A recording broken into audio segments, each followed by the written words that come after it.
Assalamualaikum warahmatullahi wabarakatuh. Ibu dan Bapak guru hebat, perkenalkan nama saya Yanti Arianti. Saya adalah CGP Angkatan 11 Kabupaten Cianjur, akan memaparkan kesimpulan dan refleksi pemikiran Ki Hajar Dewantara pada modul 1.1. Di video kali ini ada 3 bahasan penting. Yang pertama, apa yang Anda percaya tentang murid dan pembelajaran di kelas sebelum Anda mempelajari modul 1.1. Yang kedua, apa yang berubah dari pemikiran atau perilaku Anda setelah mempelajari modul ini. Yang ketiga, apa yang dapat segera Anda terapkan lebih baik agar kelas Anda mencerminkan pemikiran KHD. Baik, kita langsung saja ke pembahasan yang pertama. Apa yang Anda percaya tentang murid dan pembelajaran di kelas sebelum Anda mempelajari modul 1.1? Hal yang saya percayai, 1. Murid tidak dilibatkan dalam proses perencanaan pembelajaran. Kedua, guru mempunyai hak penuh dalam proses kegiatan belajar mengajar. Yang ketiga, tolak ukur ketercapaian murid hanya pada kemampuan calistung saja.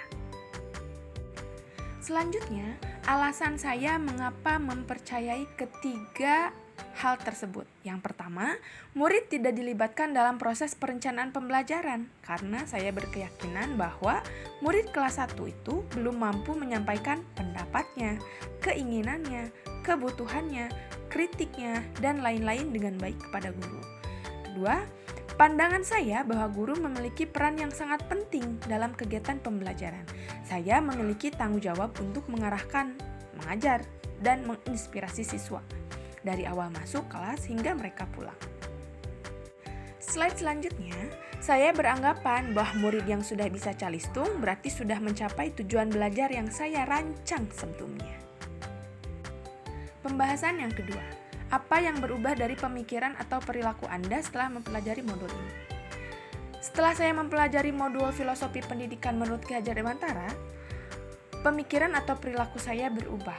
Yang awalnya saya teacher center menjadi student center, di mana guru tidak mempunyai hak penuh atas murid. Akan tetapi, murid harus diberikan ruang untuk menyampaikan kebutuhannya, keinginannya, kemudian kritiknya, dan lain sebagainya.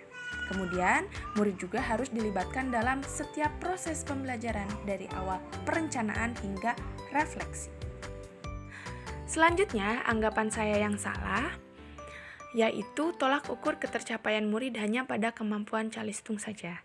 Nah, saya mencari referensi lain. Ini adalah 6 kemampuan pondasi anak yang harus kita kembangkan di sekolah dasar, terutama di kelas bawah. Saya sebutkan mengenal nilai agama dan budi pekerti, kemudian keterampilan sosial dan bahasa, kematangan emosi, kematangan kognitif, keterampilan motorik dan perawatan diri, serta pemaknaan terhadap belajar yang positif. Kemampuan calistung masuk ke kematangan kognitif. Nah, oleh karena itu, anggapan saya ini salah besar. Seharusnya saya menganggap ada 6 tolak ukur, akan tetapi saya menganggap hanya 1 tolak ukur saja. Jelas ini sangat salah sekali. Nah, tiba di pembahasan yang terakhir. Apa yang dapat segera Anda terapkan lebih baik agar kelas Anda mencerminkan pemikiran KHD? Setelah saya beranggapan yang kurang tepat, saya mampu mengambil sikap. Yang pertama, saya akan merancang pembelajaran yang berfokus pada partisipasi aktif siswa.